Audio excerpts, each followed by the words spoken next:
जय Hind. GS nexus current affair series में आपका स्वागत है।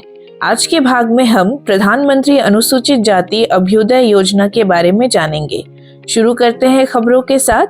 आज केंद्रीय सामाजिक न्याय एवं अधिकारिता मंत्री और सीएसी के अध्यक्ष डॉक्टर वीरेंद्र कुमार की अध्यक्षता में प्रधानमंत्री अनुसूचित जाति अभ्युदय योजना के लिए केंद्र सलाहकार समिति की बैठक हुई। बैठक में योजना की प्रगति की समीक्षा और भारत भर में अनुसूचित जाति समुदायों के सामाजिक आर्थिक उत्थान के उद्देश्य से रणनीति तैयार करने पर ध्यान केंद्रित किया गया।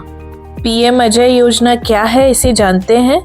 प्रधानमंत्री अनुसूचित जाति अभ्युदय योजना एक केंद्रीय प्रायोजित योजना है जिसे 2021-22 से लागू किया जा रहा है। 3 मौजूदा योजनाओं अर्थात प्रधानमंत्री आदर्श ग्राम योजना, अनुसूचित जाति उपयोजना के लिए विशेष केंद्रीय सहायता और बाबू जगजीवन राम छात्रावास योजना का विलय करके बनाया गया है। अब हम अनुसूचित जाति के बारे में विभिन्न प्रावधानों को देखते हैं। पहला, भारत की 2011 की जनगणना के अनुसार अनुसूचित जातियों की जनसंख्या भारत की कुल जनसंख्या का 16.6% थी। दूसरा, मौलिक अधिकारों के अंतर्गत अनुच्छेद 15 खंड 4 में उनके संवर्धन के लिए विशेष प्रावधानों का उल्लेख है।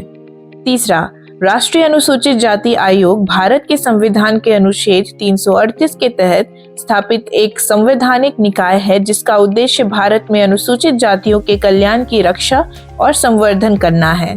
अनुसूचित जातियों के शोषण के विरुद्ध सुरक्षा प्रदान करने और उनके सामाजिक, शैक्षिक, आर्थिक और सांस्कृतिक हितों को बढ़ावा देने और उनकी रक्षा करने के लिए संविधान में विशेष प्रावधान किए गए हैं। चौथा, भारत के संविधान का अनुच्छेद 341 परिभाषित करता है कि किसी राज्य या केंद्र शासित प्रदेश में कौन सी जातियां, नस्लें या जनजातियां अनुसूचित जातियां हैं।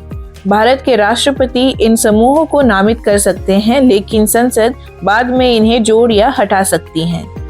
पांचवा, भारत के संविधान का अनुच्छेद 346 खंड 24 अनुसूचित जातियों को परिभाषित करता है।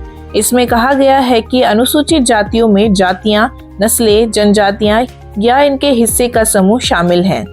छठा, भारतीय संविधान अनुसूचित जातियों के कल्याण और विकास के लिए कई प्रावधान प्रदान करता है, जिसमें अनुच्छेद 17 के तहत अस्पृश्यता का उन्मूलन, अनुच्छेद 46 के माध्यम से राज्य को उनके शैक्षिक और आर्थिक हितों को बढ़ावा देने का अधिदेश, केंद्र, राज्य और स्थानीय स्तर पर विधायी निकायों में सीटों का आरक्षण और अनुच्छेद 16 खंड 4A के तहत सरकारी सेवाओं में नौकरी के आरक्षण के लिए विशिष्ट प्रावधान आदि शामिल हैं, जिनका उद्देश्य उन्हें सामाजिक अन्याय और शोषण से बचाना है।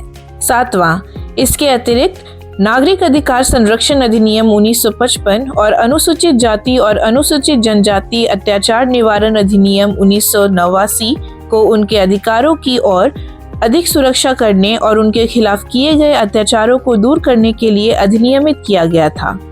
आठवां, मैला ढोने वालों के नियोजन का प्रतिषेध और उनका पुनर्वास अधिनियम 2013 में शुष्क शौचालयों और मैला ढोने की प्रथा के उन्मूलन का प्रावधान है तथा वैकल्पिक व्यवसाय में मैला ढोने वालों का पुनर्वास सरकार के लिए उच्च प्राथमिकता का क्षेत्र रहा है। आज के लिए इतना ही। आगे इस तरह की महत्वपूर्ण जानकारियों के लिए जीएस नेक्सस के साथ जुड़े रहें।